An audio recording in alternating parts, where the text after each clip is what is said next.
Good day, viewers. My name is Angelo. Welcome to Nation's Voice Tower, your most preferred YouTube channel. And I'm here with the updates for today. Now, listen, I want you to take into cognizance what I'm trying to say in the next few minutes because this particular file is not actually known to everybody in Nigeria. All right, because if I mention the name of the person involved, you might say, okay, we know of a case about him. All right, but nonetheless, listen to this. This is not the same thing you know. The Economic and Financial Crimes Commission, EFCC, have probed former Minister of Transport Rotimi Amechi, all right, and another former governor and presently Senate President Akpabio over some certain missing billions of naira, all right, ranging to over 96 billion naira.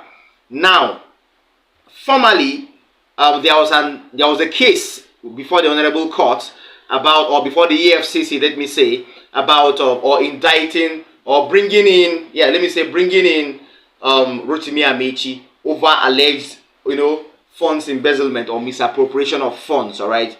But this is quite different, okay? This story has never been known anywhere. I doubt it, all right? It has never been known anywhere because it's not the case. It is not that case of the same 96 billion naira that he took some times back. No, this is quite different, okay? This is quite different. And this happened, I think this happened after he left the Ministry of Transportation. So you should know that this is different.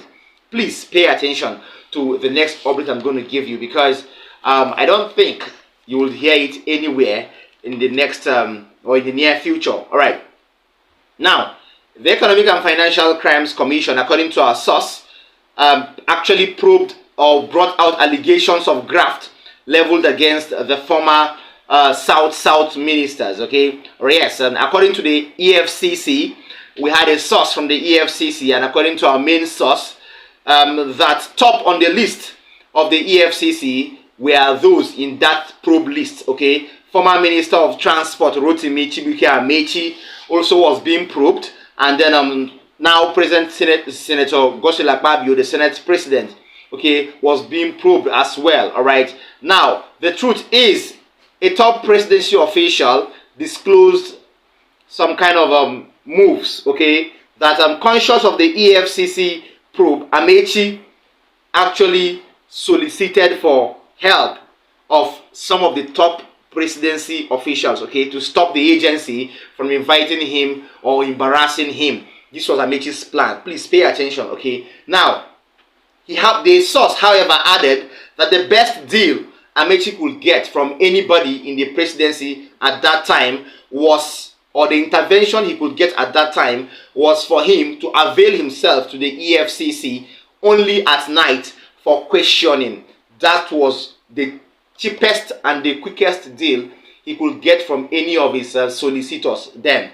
And Amechi had to concur with this, according to our source. Now, also earmarked for grilling and questioning is Amechi's former colleague, that is former Minister of Niger Delta Affairs, now Senate President, Senator Akpabio. This happened some while ago, like let's say, yes, I think sometime last year.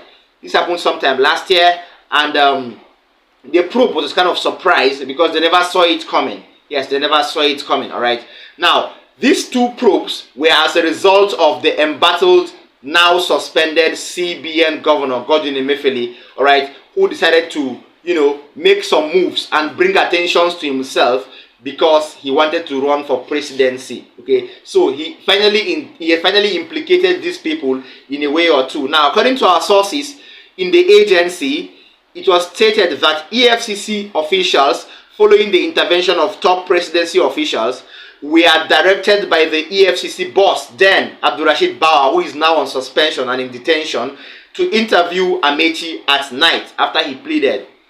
Top officials of the commission, including the chairman, then Abdulrashid Bawa, stayed back up till 10 p.m. that day, but Amechi never showed up. That was very, very ridiculous of Amechi. After tendering apologies via his top presidency contact again the next day, Amechi decided to promise to turn up the next day, all right, at night as planned.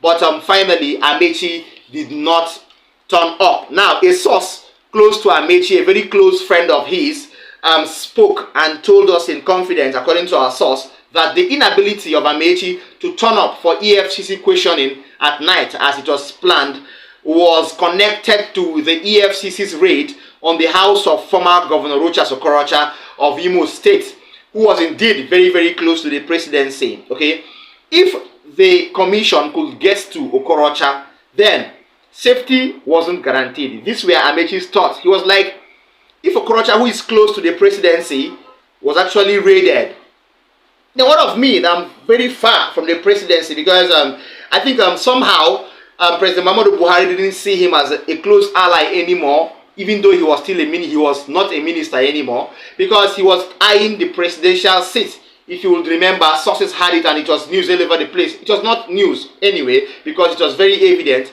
that Rotimi Amechi wanted to run for presidency under the platform of the APC. Right now, furthermore, sources revealed that the interview of Amechi did not even hold. All right, it did not even hold again, but it was supposed to come after several invites, but he didn't turn up. Okay, now the source said this interview was initiated as a result of several petitions that were tendered against Rotimi Amechi, okay, because of lots of misappropriation of funds through awarding of wrong contracts or illicit contracts. Okay, facts emerging from some of the petitions having been verified by investigations by the EFCC had figures ranging into billions of naira and millions of US dollars. All right, Rotimi Amechi was actually provided time to visit the EFCC for questioning, but he never came. All right,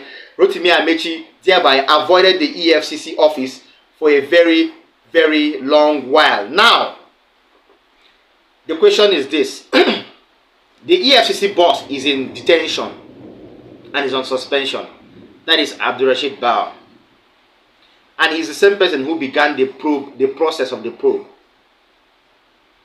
And he looks to be losing his seat of chairmanship already.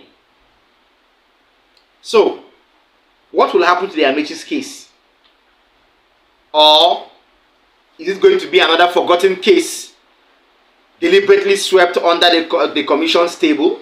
That is the question I'm asking today, all right? So, without wasting much of your time, I would like us to give your own thoughts on this, because this Rotimi Amechi's case is still on course.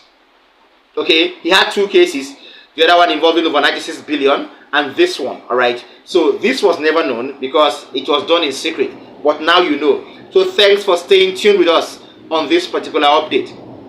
Secondly, I have the good news. Yes, to members of the Nigerian Army and other armed forces, all right? And this is it. Did you know that a Nigerian soldier's life is now insured, or let me say assured? Did you know? Well, the new policy from the Bola Tinubu government is bringing succor, maybe, to the Nigerian Army. I have a video after a little summit where one of the army chiefs was explaining their new insurance policy and how the government has gone to different lengths to help curb insurgency, kidnaps, and lots of heinous activities disturbing the country. Please stay tuned. And internal insurrection, we upscale operations against all threats in all zones of the Federation. Our focus will be against the terrorism in the Northeast, farmers-herders clashes, kidnapping in the North Central, the insurrection that is brewing in the Southeast, and even economic sabotage and associated crimes in the South-South region. So we're not going to leave any of these zones unprotected or without attention. We will continue to conduct our operation under the auspices of Operation Adarin Daji in the Northwest, and our intent is to upscale manpower and equipment in all these various theaters so that quickly we can bring the much desired peace, stability, and relief to law-abiding citizens. shed more light on the packages under the insurance. The federal government has a scheme tagged the Group Life Assurance. It is an insurance scheme designed to give succor to families of departed warriors. And this scheme works in such a way that the government pays premium to the insurance company, and in the event of death, the insurance company pays claim to the families of our deported heroes. However, we have a backlog between the year 2012 and 2022 when claims were not paid and some people died in the course of service to the nation. So the insurance company is not at liberty to pay claim for premiums not paid. And that is why the federal government has taken it upon itself at this stage to discharge that backlog and bring relief to the families of our departed colleagues. Yeah, kudos to the Nigerian Army for securing that policy for themselves, because over time we've received reports of countless times and countless number of times that lots of families of deceased Nigerian Army officers are actually facing a lot of hardship. Sometimes we hear that they are being ousted from the house legally provided for them by the government, you know, due to an entitlement by a husband, you know, when he was alive or thereabouts. This has become an object of sad tone over time. And well, in as much as it's an illegitimate government, but I'm so happy about this policy. If actually it's going to be enacted, then it should be done with immediate effect, because lots of Nigerian Army officers are being lost on a daily basis in different, you know, ventures to protect the country and life and property. Kudos to the Nigerian Army once more.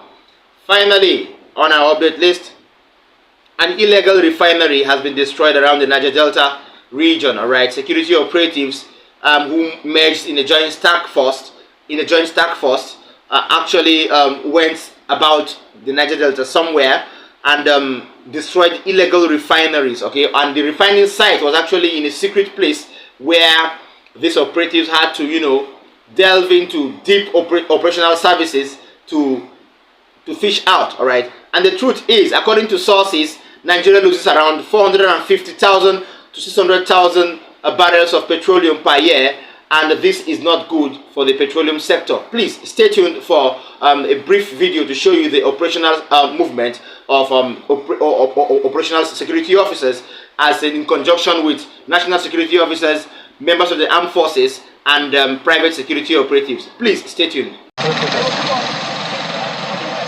Setting out on the operation, security operatives, members of the pipeline infrastructure surveillance team, and journalists make their way by boat through the Owaza River to an illegal refining site. The area, which is on the boundary between Rivers and Abia states, is part of Zone 3 axis of the oil mining lease OML 11, operated by the NNPC Exploration and Production Limited. The land is visibly polluted by crude oil, which over time split on the ground, resulting in damage of farmlands.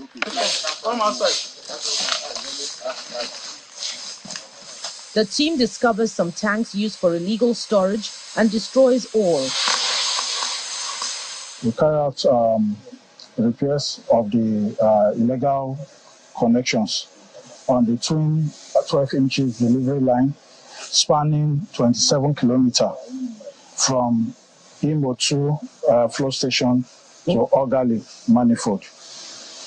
We ensure total removal of all tap points, including OMS 17, from which spans 5 kilometers from the Inkali flow station to Imo 2 manifold.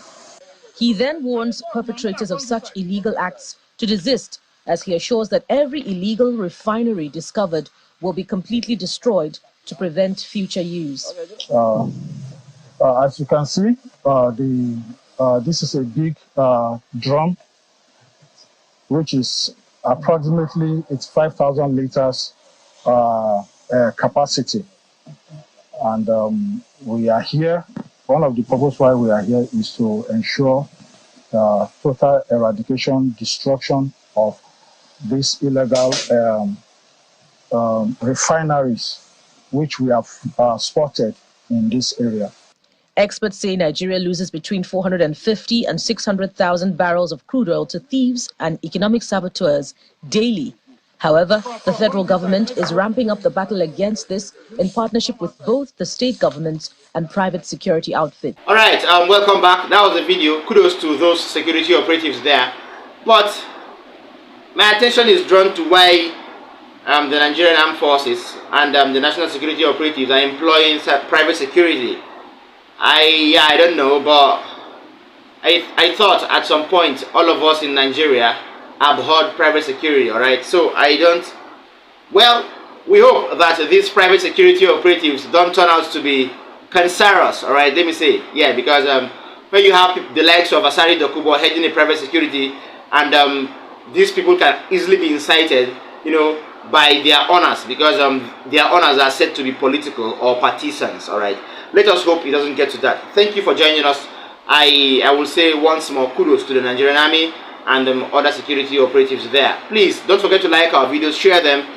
If you're watching me for the first time, tap the subscribe button as well as the notification bell, and then drop a comment for us in the comment section, because we need these comments to go viral. From our table, we're saying see you next time. Bye.